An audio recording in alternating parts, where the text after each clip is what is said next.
Tito's. I've never even heard of Tito's. Yeah, Tito's is pretty good stuff. It's like good quality for the price. I hear. I'm not much of a vodka guy, but good quality for the price. Well, it was free, so it's something. Yeah, it was free. If it gets me drunk, I don't care what it is. All right. So what went wrong for Vegas? And I mean, I know Tony touched on this back when we spoke last, but what went wrong? They were the best team all year until these 5 games. They seem to lose a lot of their confidence, and I think their defense was always a little lacking. They were just kind of bailed out by Fleury so many times, and eventually that just can't hold up. So the defensive end is really where they need to work on it. They've got 2 good defensive starters. I think they need one more because their second defensive line, just could not keep up with the Capitals. But other than that, they were on the cusp, and there's not much. You can't get much better. Well, I look forward to finding out if they can in fact get much better because. But I mean, let's be frank. Do we really think Vegas was going to pay out all that money? No. So, no, of course they weren't. Well, 500 to 1 or whatever it was. Yeah, 500 to 1 odds. Yeah. So, Dan, where does Vegas go from here? How do you move on from getting to the Stanley Cup Finals in your I almost said rookie, your first ever season, to being the best team in the NHL for all but 4 games of the year? How do you mentally move on from that? I think they'll be okay. It's their first year together. It's tough to truly be their best in 1 year of playing together. So I think you're going to see a better team next year because they've got this experience, and they're just going to get better in that aspect. They've got a great-looking free agency coming up, and they've got a plethora of. So their future is extremely bright. I would not be worried at all if I was Vegas. They can easily be coming back. West. Sorry, Dan, you're cutting out again. Stupid iPhone. Let me take off the case. Maybe that'll help. Oh, hopefully. Something to try. So, yeah, I don't think Vegas has got too much to worry about. I think what they really need to do is find one more piece, like you were saying, that great defensive player that can really, put them over the top to get back, not only get back to the Stanley Cup Finals, but to really push themselves forward and win it.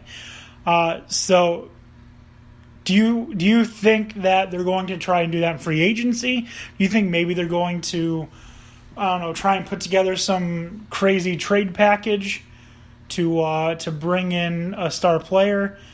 I mean, free agency probably makes the most sense for them, right?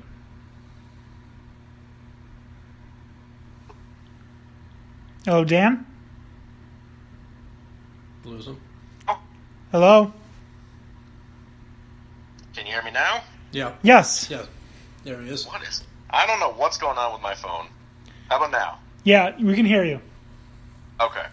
I think if you're Vegas, you are in win now mode despite being, brand new and everything, just because of, how hot you started. You got to try and keep that going. So I don't think you want to do a huge trade package necessarily, because why wouldn't you have confidence in these guys? And I think free agents, they can get it done without really needing to sacrifice anything that they already have. Okay. So, I mean, can you think of anyone that is going to be a free agent that they could really use to help them with their defense? Yeah, there's a couple defensemen that are coming available. I don't have the list of names off the top of my head, but I will when we're ready to get to the NHL draft and everything, which is coming up pretty soon. But NBA's first. Yeah, we got the NBA draft coming up. We're going to talk about that a little bit later. So, did you watch the celebrations for the Capitals and just like how crazy Ovechkin was going? There was that one video of him in the pool, and he was just hugging people, and clearly he was drunk. Yeah.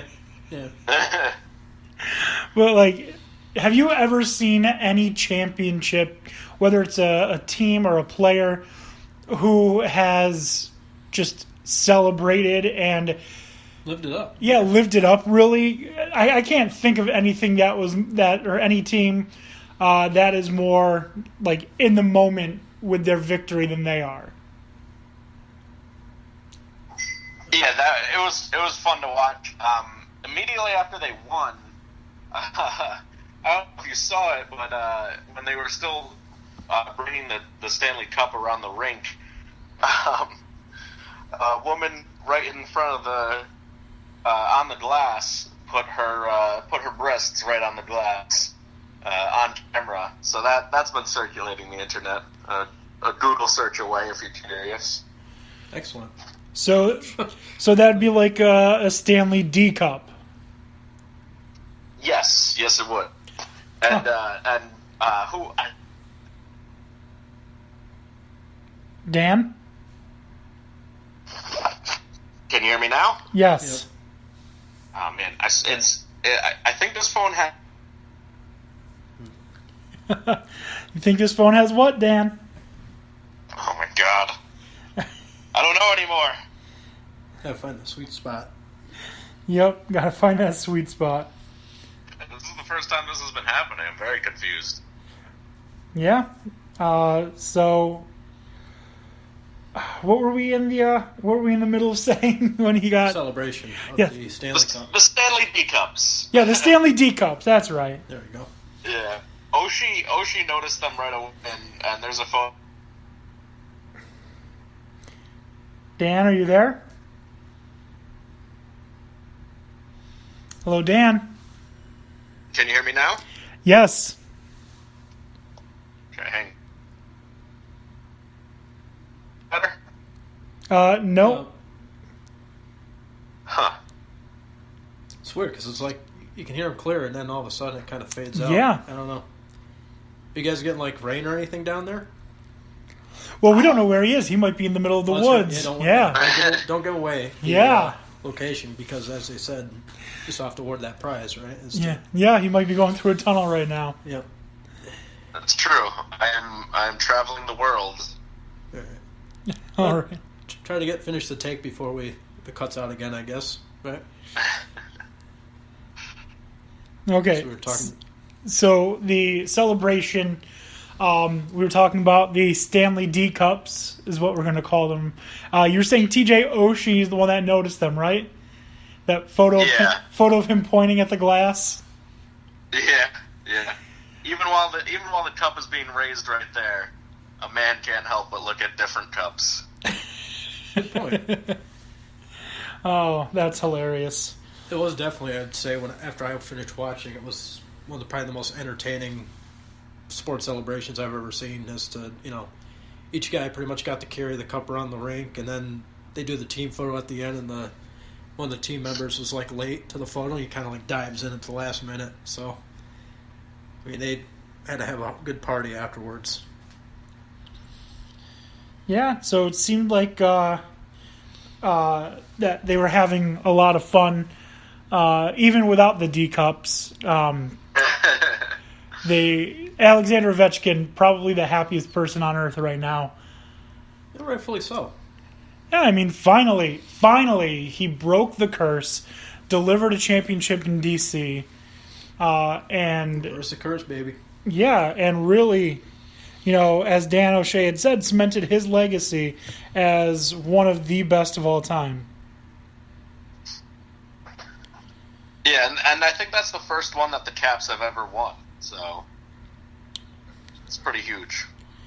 Yeah, I mean, the first one is always the most special, unless, of course, you are the Golden State Warriors, because their celebrations have been awful every time.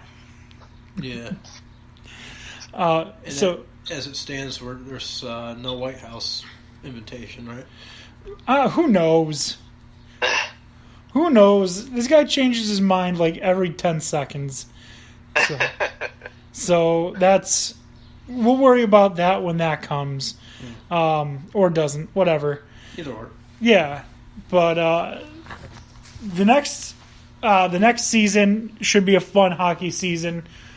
Hopefully, we will get the things that we've been looking for. Dan O'Shea, you're a big proponent of the the 5-on-5 for the overtime. I'd like to see it changed to 3-on-3 in playoffs, because that's what they've changed it to in regular season, and I just think it's super fun. Okay, so maybe we'll propose that to the NHL. But we're going to move on from the NHL now. We're going to talk about the other team we just mentioned, the Golden State Warriors. I don't know if you know this or not, and I'm pretty sure LeBron doesn't, but the NBA Finals happened. It did. Yeah, that's the thing. It did, but did it really happen? I mean... Right? Ugh, it went by so fast. Like, what was that? It wasn't even like a bad World Series. No, it was like... I've seen like 4-game World Series more entertaining than what that was, whatever that was. Yeah, sweeps happen, and I get that, but like it was just awful. Like I watched all of the games, but I didn't enjoy them. No. Like you know how you can't look away from an accident? Mm-hmm. That's what watching the NBA Finals was. Like, oh God, I'm pretty sure they're killing J.R. Smith. I gotta watch. I can't not. The man's getting killed, like right on TV. It's rude of me to not watch. Yep. LeBron looks absolutely miserable. Gotta keep watching. What's going on? Yeah. So, as we said, Golden State Warriors, NBA champs, win the series 4-0. The first game was incredibly entertaining, was it not? Yeah. Overtime. Yeah, I mean, the only reason it went to overtime is because people don't know how to hit free throws, and J.R. Smith can't keep track of the clock. It's the truth. That's what happened. So, I think I already know the answer to these questions. I'm going to ask the same questions that I asked for the NBA or NHL Finals. So, what went right for Golden State besides Kevin Durant? Steph Curry, Clay Thomas. Steph, Clay, Draymond, Iggy. Having the most stacked team that I can ever remember seeing ever. Yeah, I mean, it's only about to get more stacked if the NBA trade rumors are true that the Warriors are trying to pursue Anthony Davis. Damn. Could you imagine Anthony Davis, Draymond Green, Klay Thompson, Steph Curry, and Kevin Durant? This LeBron's wish for the super team right there. Seriously, that team with everyone else that they have on the team already would be able to beat the dream team from the Olympics. That is the Olympics dream team. Anthony Davis, Kevin Durant, Klay Thompson, Steph Curry, Draymond Green. I hope that doesn't happen. I do want to see more competition in the NBA. And I don't think Klay Thompson's going to be sticking around too much longer. But what went right for the Golden State Warriors? I mean, they played a nearly perfect series. You can't play basketball much better than they did. Not at all.